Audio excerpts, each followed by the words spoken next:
1965 ஒரு விரல் என்ற படத்தில் அறிமுகமானார் தேங்காய் சீனிவாசன். ஆனால் இதற்கு முன்பே ஜெய்சங்கர் அறிமுகமான இரவும் பகலும் படத்தில் வாய்ப்பு கிடைத்தும் அது நழுவிவிட்டது. தூத்துக்குடி மாவட்டம் ஸ்ரீவைகுண்டத்தில் பிறந்த சீனிவாசனுக்கு தேங்காய் என அடைமொழியை சூட்டியது நகைச்சுவை நடிகர் கே.ஏ. தங்கவேலு. கல்மணம் என்ற நாடகத்தில் தேங்காய் வியாபாரியாக சீனிவாசன் கலக்கியதை கண்ட தங்கவேலு இனிமேல் சீனிவாசனை தேங்காய் சீனிவாசன் என்றே அழைக்க வேண்டும் என்று சொல்லிவிட்டார். எம்.ஜி.ஆர்., சிவாஜி உள்பட அனைத்து முன்னணி நடிகர்களுடன் நடித்தாலும் ஜெய்சங்கருடன் தான் அதிக படங்களில் நடித்தார் தேங்காய் சீனிவாசன். இருவருக்கும் இடையிலான நட்பு அப்படி உயர்வாக இருந்தது. இதேபோல 70கள் முழுவதும் தேங்காய் சீனிவாசன் மனோரமா ஜோடிதான் தமிழ் சினிமா நகைச்சுவை உலகை ஆட்டி படைத்தது. இருவரும் சேர்ந்து நடித்த நகைச்சுவை பாடல் காட்சிகளும் வெற்றி பெற்றன.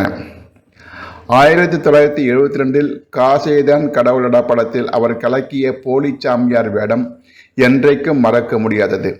அதனால்தான் கதாநாயகன் முத்துராமனை விட்டுவிட்டு தேங்காய் சீனிவாசன் நடித்த போலிச்சாமிக்கு பிரம்மாண்டமான கட் அவுட் வைத்தது ஏவிஎம் நிறுவனம். இந்த விஷயத்தில் கதாநாயகன் முத்துராமனின் மனம் புண்பட்டுவிடக்கூடாது என்று அவர் வீட்டுக்கே நேரடியாக சென்று கட் அவுட் பற்றி விளக்கம் தந்தவர் தேங்காய் சீனிவாசன். நகைச்சுவையையும் தாண்டி தேங்காய் சீனிவாசன் வெளுத்த பாத்திரங்கள் பல உண்டு.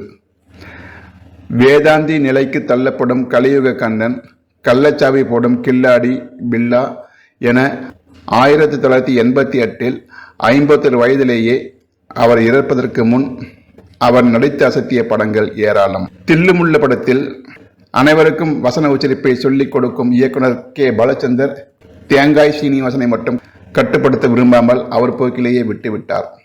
உங்களுக்கு என்னென்ன தோன்றுகிறதோ அதன்படியே செய்துவிட்டு போங்கள் என்றார். விளைவு, தில்லுமுள்ள படத்தில் ஹீரோ ரஜினி 2ஆம் இடத்திற்கு போய் தேங்காய் சீனிவாசன் என்ற காமெடி நடிகர் முதலிடத்தை பிடித்தார். தேங்காய் சீனிவாசன் நடிக்க வந்ததற்கு ஒரு சுவையான பின்னணி காரணமும் கூறப்படுவதுண்டு. தேங்காய் சீனிவாசன் தந்தை ஒரு நாடக நடிகர். அவர் அவ்வளவாக வேட்டி கட்டும் பழக்கம் இல்லாதவர்.